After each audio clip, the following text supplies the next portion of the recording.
President Biden has announced a bipartisan deal based on a pared-down infrastructure plan that would make a start on his top legislative priority and validate his efforts to reach across the aisle. But the president acknowledges Democrats will likely have to tackle much of his remaining agenda alone. The pared-down plan, with around $1 trillion in new and existing spending, has rare bipartisan backing and could open the door to the president's more sweeping $4 trillion proposals later on, to include child care and efforts to fight climate change. Despite this win, Politico reports Democrats are starting to grow more pessimistic about the president's chances of success, with more Dems telling pollsters the country is now headed on the wrong track as election reform and other efforts stall. Dimitri talked about this new deal and the growing negativity with Politico national political correspondent David Siders. Well, I think it's a huge breakthrough. It speaks to where we are in Washington, that having even an agreement with 10 people where the parameters still aren't really set is a huge achievement. But I think it is, given the gridlock in Washington. It's close to $600 billion in new spending. This is traditional infrastructure, roads, bridges, other projects like that. And I think that's a big deal. What about the piece that is going to be a lot tougher? Not that this was easy. This was months of negotiations. But the human infrastructure, as it's called, childcare, environment, and so forth, it seems that that is a tougher sell for many lawmakers. Right. That's going to be the hang-up. So here we have all the things that Democrats have really been clamoring for. You go back to the campaign last year, and Democrats were not so much about roads, bridges, and traditional infrastructure.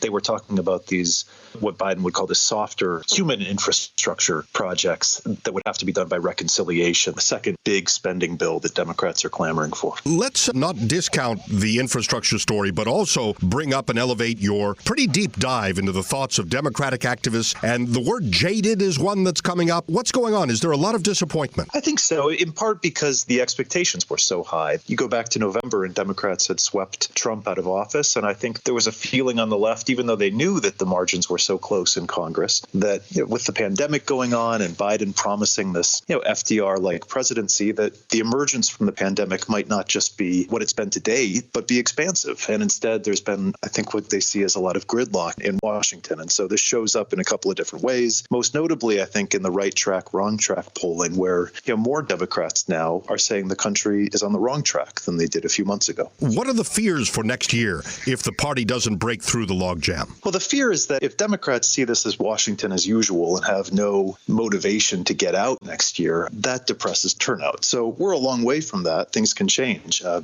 Maybe this infrastructure bill passes. Maybe there's another reconciliation bill. Things start getting done and Democrats get excited. But hanging over the midterms is this understanding that one of the big motivators in 2020, which was getting rid of Trump, is no longer there for Democrats. And so the question is, what do they have to offer in the midterms? And that's why voter enthusiasm is at a premium. Are the Republicans actually somehow playing from a position of strength? That's really hard to imagine, given many of the lawmakers who are now made in Donald Trump's image are not even focused on legislating as much as stirring up issues among their constituents, critical race theory and such, that gets voters riled up. Kind of added as my list of questions as to how strong or weak the Republicans are. There's a reason that the party out of the White House does well in first midterms historically, and that's because that is a strong position to be at, where you're just resisting. You don't have to get things done. I mean, think about why these Democrats are frustrated with what's, a functional Democratic majority in Washington. They're frustrated because things aren't getting done. Well, if you're a Republican, resist,